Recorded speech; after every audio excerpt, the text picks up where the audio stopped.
आप सभी का फिर से स्वागत है चैनल गोल्डन बर्ड में। जिस तरह आपसे प्रॉमिस किया था कि इस बार फिर से एक धमाकेदार शेयर जिन्होंने केवल 9,500 रुपये, जी हाँ 9,500 रुपये बना दिए 13 करोड़ रुपए। पर कैसे, इस जानने के लिए बने रहिए चैनल गोल्डन बर्ड। और आपको अगर पसंद आए तो लाइक और सब्सक्राइब जरूर कीजिएगा।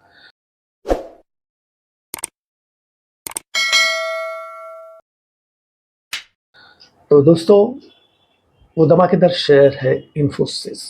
इन्फोसिस महज 30 साल में आपके 9,500 रुपये बना देते हैं 13 करोड़ रुपए। श्री एन आर नारायण मूर्ति, ये नाम आपने ज़रूर सुना होगा।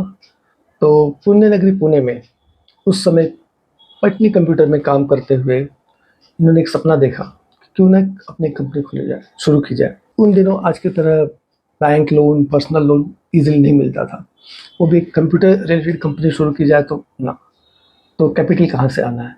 तो श्री नारायण मूर्ति जी ने अपने बीबी के कहते हैं कि गहने गिरवी रखकर महज 10,000 रुपये में इन्फोसिस कंपनी शुरू की। उनके साथ उनके 6 मित्र, श्री नंदन निलंकनी, ये नाम आपने भी सुना होगा। आधार जो हम आप आजकल यूज़ कर रहे हैं, हमारी ज़िंदगी का एक हिस्सा बन गया आधार। वो आधार के आर्किटेक्ट श्री नंदन निलंकनी, श्री एस गोपाल कृष्णन, शिबूलाल, अशोक अरोड़ा, के डी दिनेश और राघवन, ये 6 मित्रों के साथ इन्होंने अपनी कंपनी शुरू की 1981 में।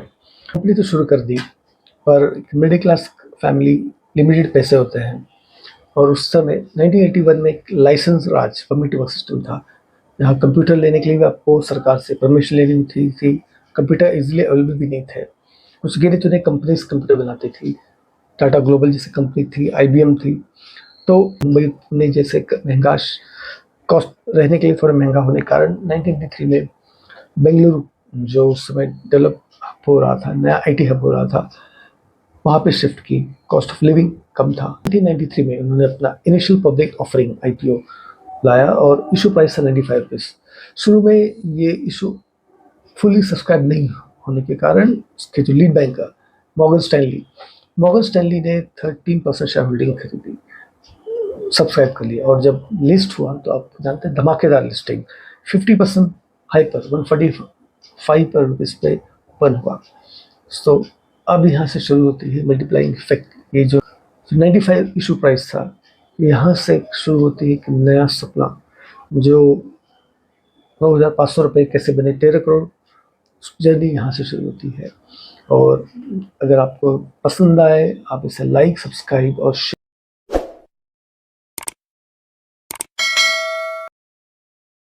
तो मान लीजिए आपके पास इन IPO में एक शेयर इन्फोसिस आपको मिली थी 95 रुपीज़ में। उस 95 रुपीज़ आगे चलते फ्रॉम 94 से लेके 99 तक इन्फोसिस ने हर बार 1:1 बोनस इशू किया। बोनस और एक बार स्टॉक स्प्लिट। बोनस में क्या होता है कि अगर मान लीजिए आपके पास एक शेयर है और 1:1 रेशो है, तो एक शेयर बन के एक के बदले एक शेयर आपको मुफ्त मिलता है, तो आपके पास हो जाते हैं 2 शेयर। अब वो 2 शेयर वापस जब 1:1 बोनस होता है, 2 के हो जाते हैं 4, 4 से 8। तो इस तरह से आपके शेयर हर बार डबल होते गए। तो ये जो जर्नी है 1994 टू 1999 बोनसेस, फिर 2000 में स्टॉक स्प्लिट हुआ। तो 10 रुपये फेस वैल्यू का स्टॉक हुआ करता था, वो 5 रुपये। तो मतलब आपके पास फिर से स्टॉक से वो डबल हो गए। जैसे आप देख सकते हैं ग्राफ में, वो डबल हो गए। और फिर 2004 में दोबारा इन्होंने बोनस, यहाँ पे रेशियो 1:3 था, 3:1 था। मतलब हर एक शेयर के बदले आपके 3 शेयर मिलते, तो आपके शेयर जो थे 3 गुना हो गए। फिर इस तरह से स्टॉक मल्टीप्लाइंग बढ़ते बढ़ते 2018 में लास्ट बोनस इशू हुआ था। तो अगर आपके पास एक इन्फोसिस का शेयर IPO में होता 1993, तो 2018 आते आते आपके पास 768 768 शेयर्स आपके हो जाते आपके पास इन्फोसिस के। और ये जो अकल्पनीय ग्रोथ आपकी हुई है, इस नंबर ऑफ शेयर्स जो उन्होंने बोनस स्प्लिट्स हुए उसके कारण हुई है। अब दोस्तों, आज के समय बोनस इन्फोसिस का एक शेयर की कीमत है 1440, 1 सितंबर 1443 रुपये। अब 768 इंटू 1443, जिसका कुल होता है लगभग 11 लाख रुपए।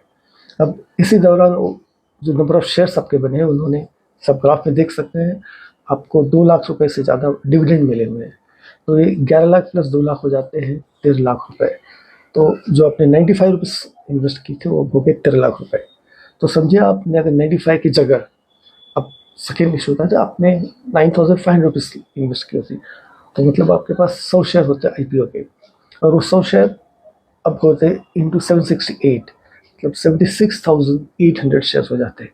अब 76,800 शेयर्स इंटू 1443 जो हो जाता है 11 करोड़ रुपए, और वो 2 लाख जो पर शेयर डिविडेंड था इंटू 100 2 करोड़ हो जाते, तो 11 प्लस 2 हो जाते हैं 13 करोड़। तो दोस्तों ये अकल्पनीय रिटर्न जो इन्फोसिस ने दी है, ये जब धमाकेदार, ये अकल्पनीय अविश्वसनीय हुआ है। धमाकेदार रिटर्न जो 9,500 से 13 करोड़ होते हैं, अगर हम उसे CAGR से प्लॉट करें, मतलब कंटिन्यू एनुअल ग्रोथ रेट, तो 9,500 से 13 करोड़ मतलब continuous 37.36% rate of return. 37.36% return, ये अपने आप में एक अकल्पनीय अविश्वसनीय और सालों साल साल दर साल पिछले 30 साल से मिलते आया हुआ है। दोस्तों अब आते हैं अगले पड़ाव पर, .com बस्ट या .com बबल। उन दिनों 1998 आते आते Infosys was listed in American depository, India was listed on Nasdaq. Bharat की पहली कंपनी बनी इन्फोसिस, और नैस्डैक में लिस्ट होने के बाद में जो धमाकेदार रिटर्न जो शेयर्स ने दिए, इन्फोसिस नैस्डैक पे टॉप 20 कंपनीज में से एक गिनी जाने लगी थी। अब उस समय दोस्तों आईटी और आईटी रिलेटेड जितनी भी कंपनियां थी वो एक बबल पे ट्रेड कर रही थी, जहाँ पर प्रॉफिट कम लेकिन वेंचर कैपिटलिस्ट से लिए हुए पैसे से parties, company acquisitions, future growth के पोटेंशियल पर। But Infosys different. और उसी समय 2001 में केतन पारेख के स्कैम जैसे ही लोगों के सामने आने के बाद इंडियन स्टॉक मार्केट धीरे धीरे अपने 4,459 के रिकॉर्ड हाई के बाद 9/11 मतलब 11 सितंबर 2001 में अमेरिकन ट्विन टावर्स पे टेररिस्ट अटैक हो जाता है। ट्विन टावर्स अटैक के बाद दुनिया के सारे मार्केट क्रैश लोअर साइड में।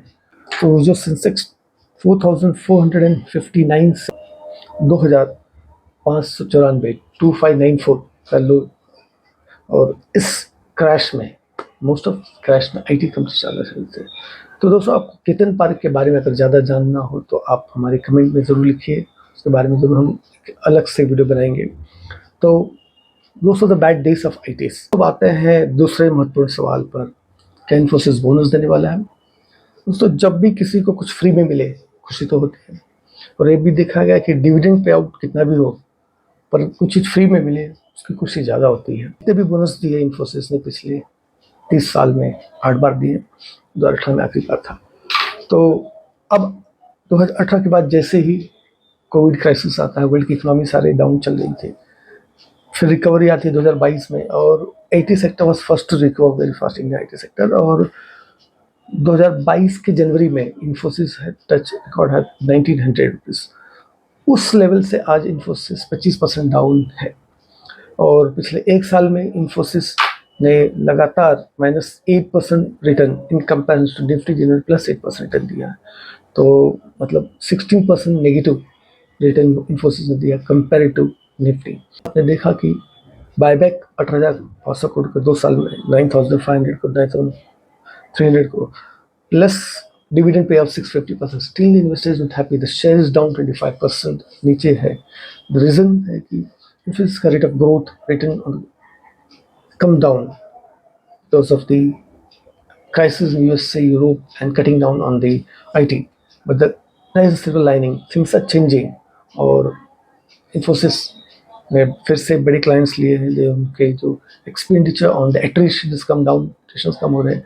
तो this is right time for Infosys to give bonus, और मुझे पूरा विश्वास है इन्फोसिस अपने शेयर होल्डर को खुश जरूर करना है, उसमें इन्वेस्टर्स को, और बोनस उन्होंने अनाउंस करना है इस साल। अब आते हैं महत्वपूर्ण और आखिरी सवाल पे, द फ्यूचर ऑफ आईटी और टर्न ऑन स्टोरी। तो सबसे पहले टर्न ऑन स्टोरी देखते हैं। कोविड के बाद जिस तरह से लोगों ने डॉलर पंप किए और एक इन्फ्लेशन सा ऑल ओवर द वर्ल्ड हुआ, तो लोगों की स्पेंडिंग, बैंकों ने रेट ऑफ इंटरेस्ट बढ़ाई, जिसके कारण जो एक्सपेंडिचर ऑन आईटी कम हुआ था, और वो धीरे धीरे इन्फ्लेशन कम हो रहा है all over the world, Europe America में।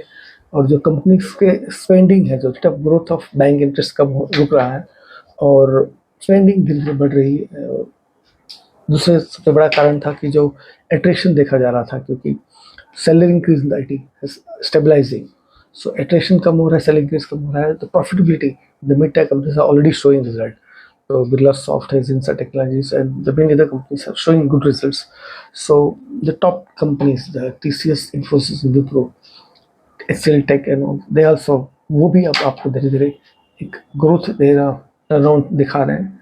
अब आते हैं इन्फोसिस के फ्यूचर पे। दोस्तों, तो 40 साल से कंटिन्यूस ग्रोथ देने वाली और 30 साल से लगातार 7.36% सीजर की, there are only few companies दुनिया में है जो आप फिंगर पे काउंट कर सकते हैं, और इन्फोसिस उनमें से एक है, जो 56 देशों से ज़्यादा देशों में काम कर रही, 1800 क्लाइंट्स हैं उनके, 3.5 लाख से ज़्यादा एम्प्लॉयज़, उनको एम्प्लॉयज़ नहीं अपने फैमिली मेम्बर मानती है, और 1.5 लाख करोड़ से ज़्यादा टर्नओवर सालाना। वीडियो देखने के बाद आई एम श्योर आप लोग भी इंस्पिरेट होंगे इन्फोसिस से। आपको अगर ये एपिसोड इन्फोसिस के बारे में कैसे लगा, आप कमेंट में ज़रूर बताइएगा। आप लाइक, सब्सक्राइब और शेयर ज़रूर कीजिए अपने दोस्तों के लिए। और जो अगला एपिसोड हम लाने वाले हैं यस बैंक में, जिस तरह से प्रॉमिस किया था, यस बैंक ये धमाकेदार होगा, और आप सभी को शुक्रिया कहना चाहते हैं। जय हिंद।